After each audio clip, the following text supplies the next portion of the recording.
UP के गोंडा में इस 27 दिसंबर को एक अजब गजब चोरी का मामला सामने आया। यहाँ एक नवविवाहिता अपने ससुराल वालों को नशीला पदार्थ खिलाकर घर में रखे नकदी और कीमती जेवर लेकर फरार हो गई। जब ससुराल वालों को होश आया तो उन लोगों के पैरों तले जमीन खिसक गई।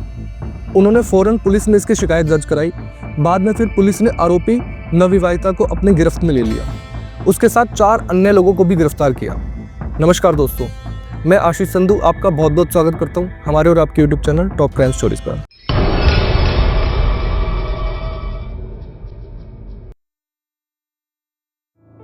मामला कुछ ऐसा था कि खरगुपुर थाना क्षेत्र के निवासी ब्रजभूषण पांडे की शादी नहीं हो पा रही थी। तब जोखू नाम के एक बिचौलिए ने लखीमपुर खीरी के शिवानी उर्फ गोमती देवी नाम की युवती से बीते 17 दिसंबर को धूमधाम से उसकी शादी करा दी।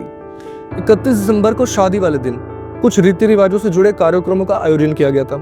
इस कार्यक्रम में नवविवाहिता शिवानी तथा उसका तथाकथित भाई और साथी भी शामिल हुए। अगली रात शिवानी ने अपने पति और उसके परिजनों को खाने में नशीला पदार्थ खिलाकर बेहोश कर दिया और फिर अपने साथियों के साथ मिलकर शादी का सारा सामान और लाखों रुपए का जेवर लेकर फरार हो गई। बाद में पुलिस ने लुटेरी दुल्हन समेत उसके साथियों को भी गिरफ्तार कर लिया। आरोपियों के पास लूटे गए लाखों रुपए के जेवरात, घर के सामान और 350 टैबलेट नशीली दवाइयां व एक मोबाइल फोन बरामद हुआ।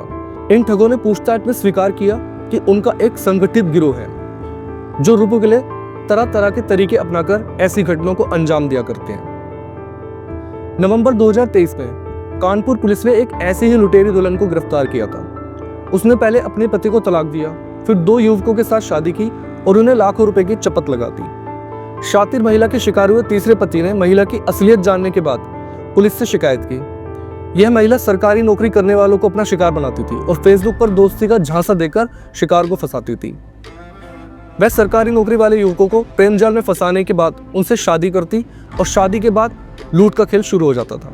शादी के कुछ समय बाद वह अपने पति से पहले लाखों रुपए की डिमांड करती थी और ऐसा ही उसने तीसरे पति शिवम के साथ भी किया, मगर शिवम ने आर्थिक स्थिति का हवाला देकर उसकी मांग पूरी करने से इनकार कर दिया। तब उस महिला, जिसका नाम संगीता था, उसने स्पाई कैमरे से शिवम का अश्लील वीडियो बनाया और रेप केस में फंसाने की धमकी देने लगी। इससे शिवम बहुत ज़्यादा डर गया। शिवम को पता चला कि संगीता पहले भी कुछ लोगों को शिकार बना चुकी थी। उसने मामले की शिकायत पुलिस से की। जांच में सामने आया कि संगीता की पहली शादी 2017 में आनंद बाबू नामक शख्स से हुई थी। संगीता ने उसको नपुंसक बताकर बिना तलाक लिए पति को छोड़ दिया था और उसके बाद पैसों के लालच में वह सरकारी नौकरी पेशा लोगों को अपना शिकार बनाने लगी। फरवरी 2023 में अजमेर की रहने वाली अंकित की शादी गोरखपुर की रहने वाली गुड़िया से हुई थी। शादी से पहले दुल्हन के कथित परिवार वालों ने 80,000 रुपए नगद और कुछ पैसे ऑनलाइन ट्रांसफर कराए। इस शादी के बाद दोनों परिवार के लोग बनारस से सटे चंदौली जिले के एक गेस्ट हाउस में रुके। शादी की सारी रस्में पूरी हो गई। विदाई का वक्त था। अंकित ने विदाई कराई। उसे दुल्हन को लेकर अजमेर जाना था। सब ट्रेन में सवार हुए। ट्रेन में दुल्हन का एक परिचित भी बैठ गया। बनारस से कानपुर तक का सफर अच्छा रहा। ट्रेन कानपुर पहुंची तो दुल्हन के इस परिचित छोटू ने अपनी एक पोटली खोली। छोटू की पोटली में नशा था।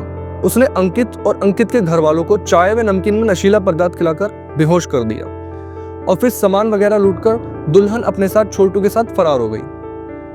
परिवार की बेहोशी टूटी तो उन्हें पूरा मामला समझ में आया और उन्होंने थाने में जाकर इस चीज की रिपोर्ट लिखाई।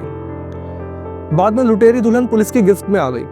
इस युवती को दुल्हन बनने का इतना शौक था कि वह हर महीने में एक दूल्हे को फंसाकर उससे शादी किया करती थी और उसके बाद माल ठगकर अपने साथियों के साथ फरार हो जाती थी। दिसंबर 2022 में जयपुर पुलिस ने दिल्ली से एक लुटेरी दुल्हन को गिरफ्तार किया था, जिसने जुलाई 2022 में शादी की थी।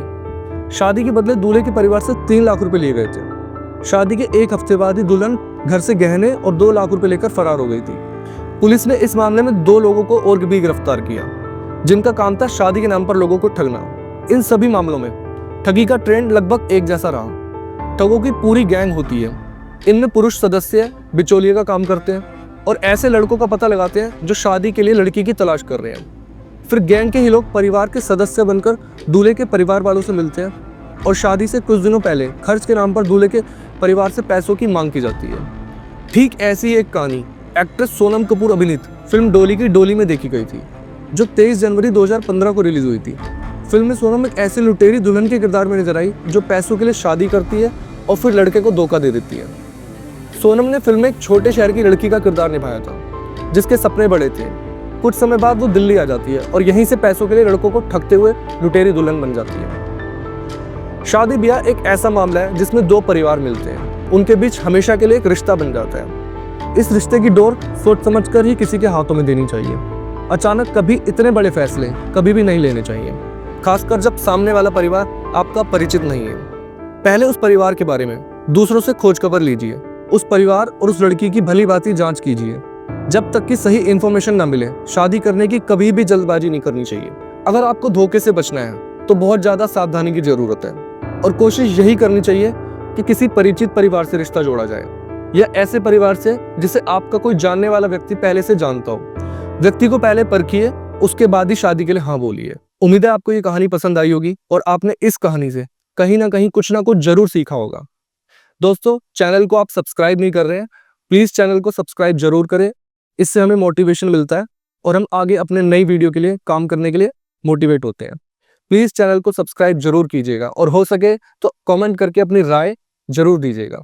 फिर मिलेंगे किसी और सच्ची घटना के साथ, तब तक अपना बहुत ख्याल रखिएगा। नमस्कार।